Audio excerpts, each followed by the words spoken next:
Okay, we have four main colligative properties that we gotta know, and in this video I'm going to talk about two of them, freezing point depression and boiling point elevation. If you recall, colligative properties are properties of a solvent that change based on the number of particles that's dissolved in the solvent. It has nothing to do with the identity of the particles. It could be atoms, it could be molecules, it could be ions. Just a pure number of particles can help us predict how these properties are going to change. And we are going to do a problem, this problem right here, that uses the freezing point depression constant. But let me give you the equations first.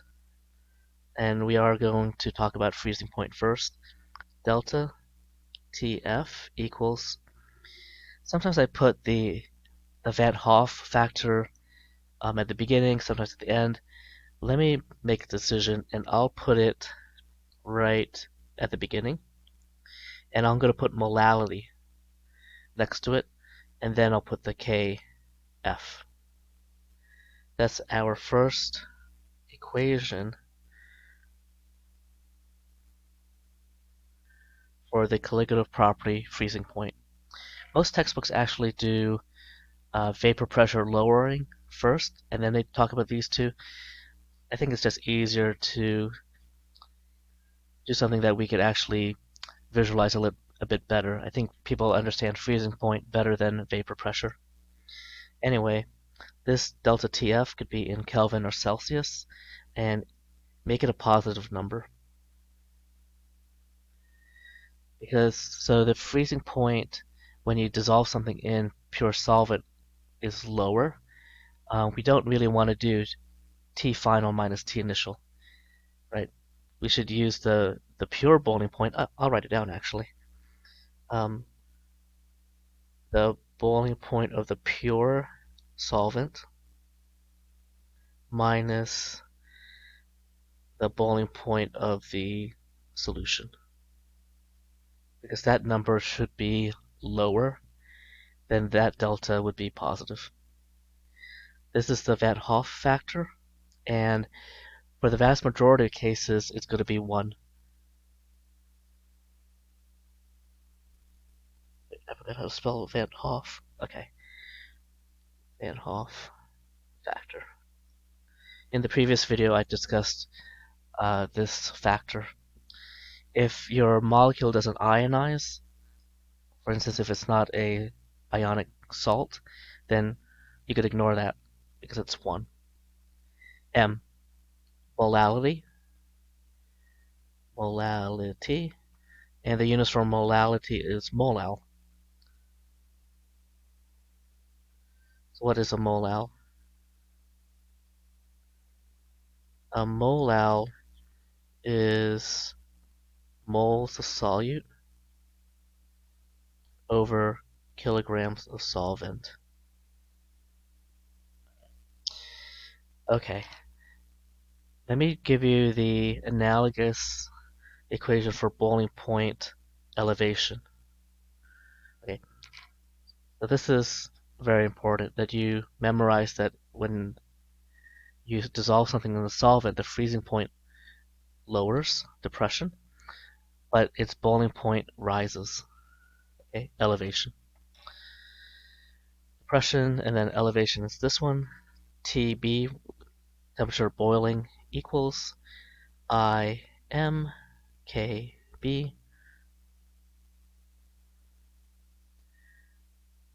So to make delta temperature boiling positive, since it rises, it's the boiling point of the solution minus the boiling point of the pure solvent. Oh my goodness, did I put boiling point here? This is freezing point. Oh man.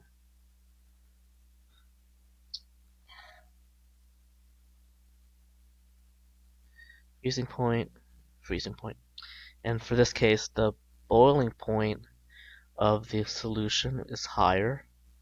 So we'll do boiling point of solution minus boiling point of the pure solvent.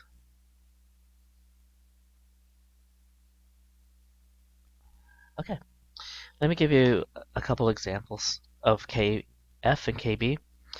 Let's do here water, and let's take something. Oh, that's interesting. Let's take something that has a very low freezing point, diethyl ether.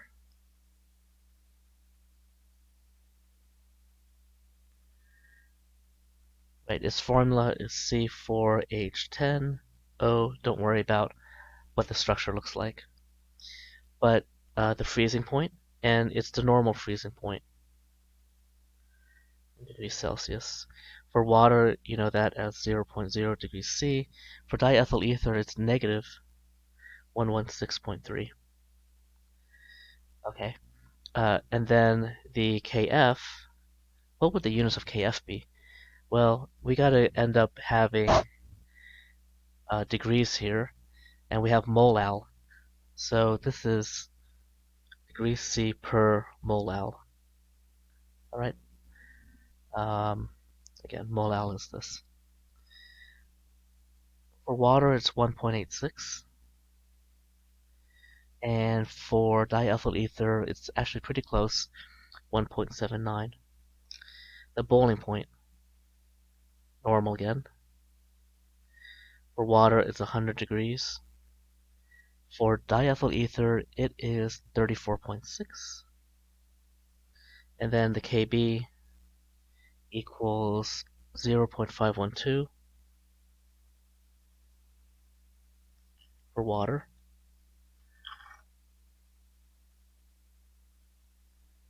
Yes, and then diethyl ether is 2.02.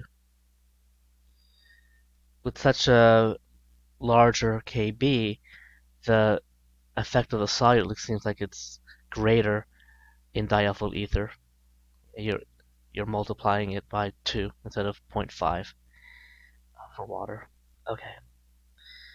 Um, we're almost to the problem, but you know, can we connect this with real life examples?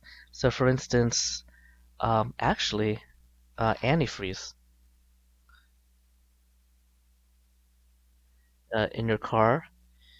You know what? Antifreeze does both of these.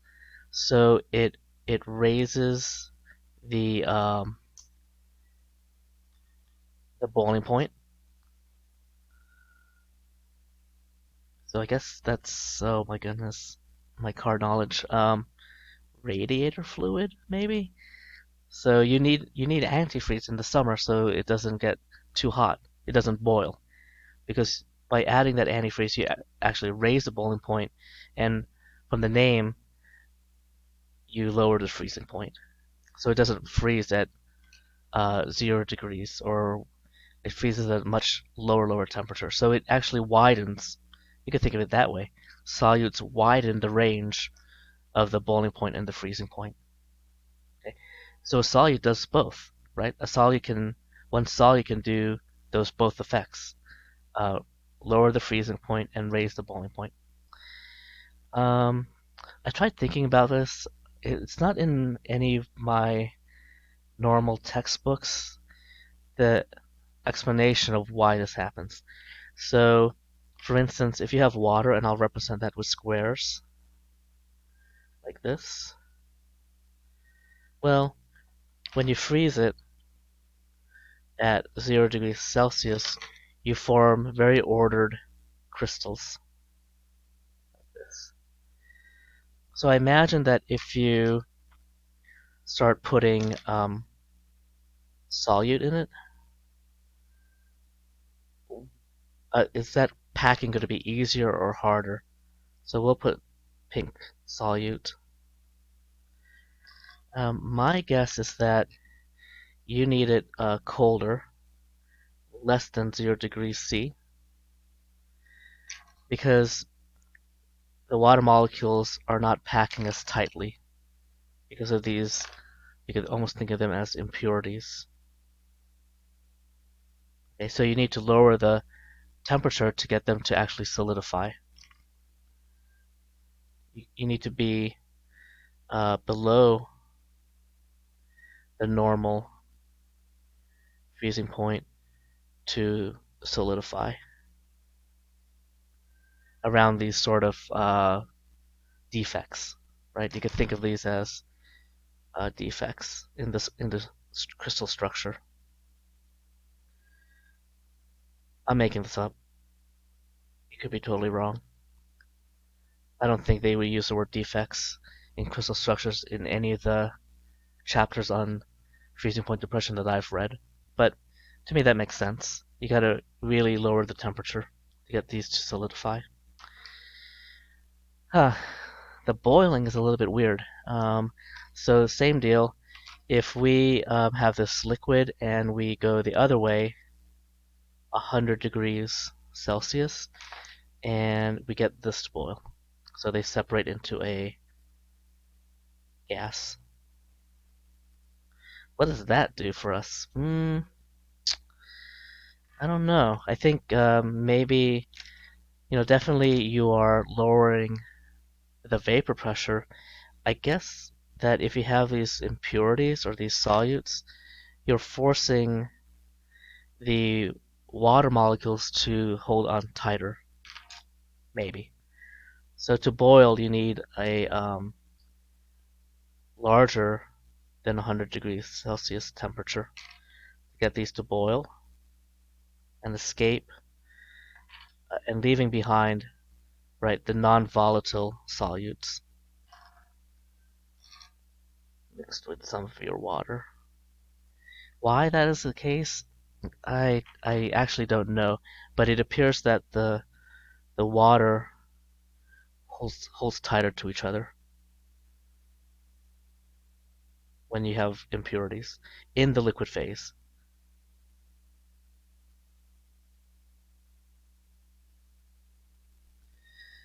If any of my students out there have a better explanation, please save me. I would love to hear in office hours how to describe this in physical terms. Why the freezing you need it lower than freezing point, normal freezing point, and for boiling you need the temperature to be higher than the normal boiling point. Time for the problem. The problem is one of those where it's not you don't directly get the answer by just plugging numbers into the equation. I have I have an unknown compound and I dissolved 0.87 grams, 0.867 grams in 44.56 grams of benzene. The freezing point of pure benzene is 5.50 degrees Celsius, and after dissolving the compound, it dropped freezing point depression. The Kf is 5.12. Oh, this is benzene. Um, is that right? Because water is 0.512.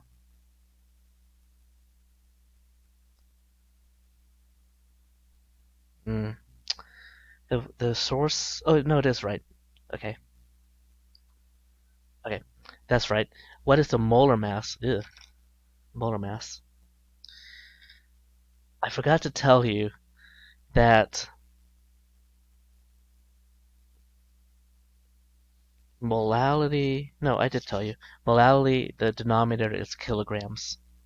See, we have grams, so we got to change that to kilograms.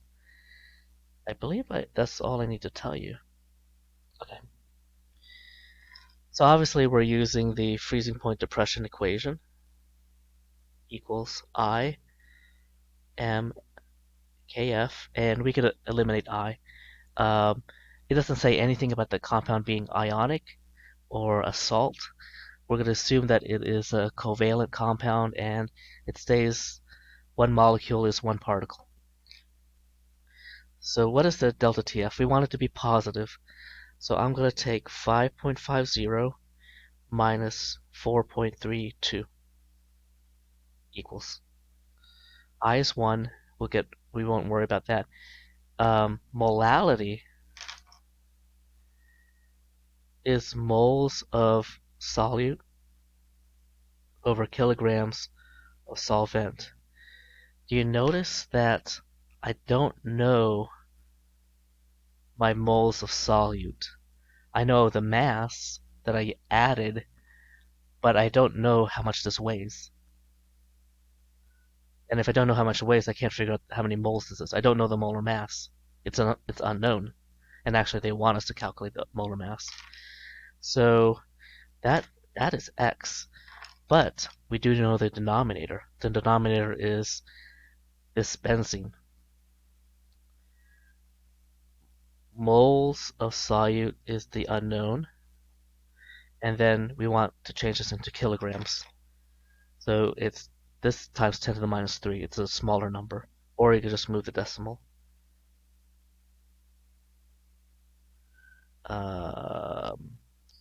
We'll just put kilograms. KF. KF is 5.12.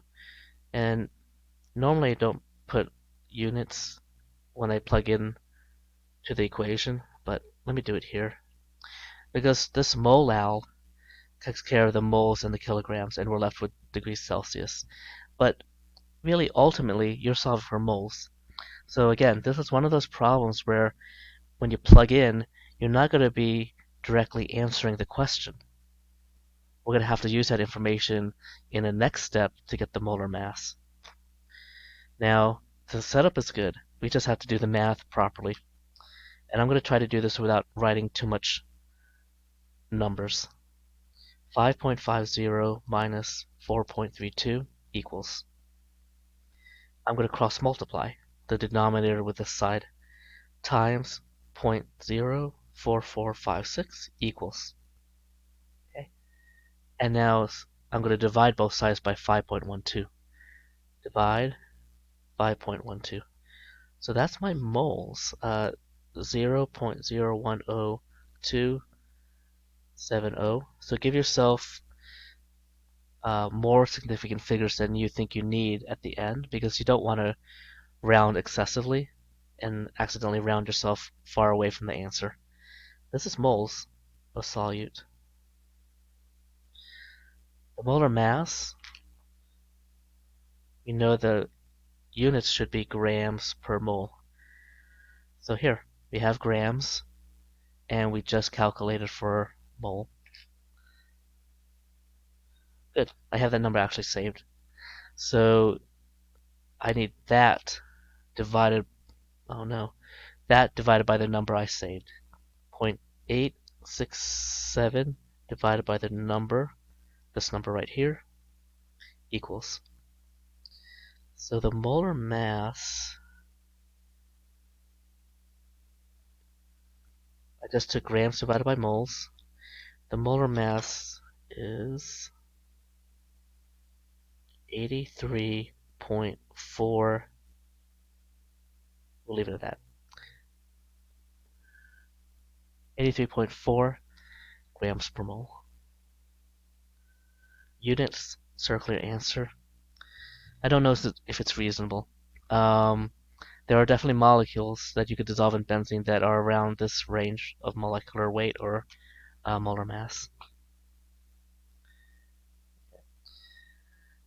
Just for, how could I tweak this for an exam question? Maybe I give all the information and ask you to solve for I.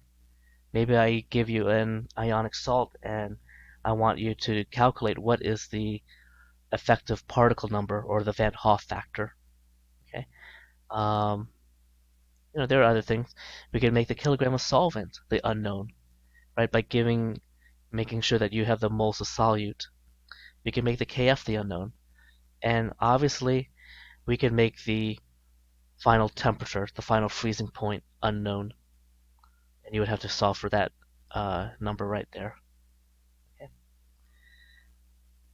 All right. The next video, we're going to talk about the next two, or the last two colligative properties. That would be vapor point lowering.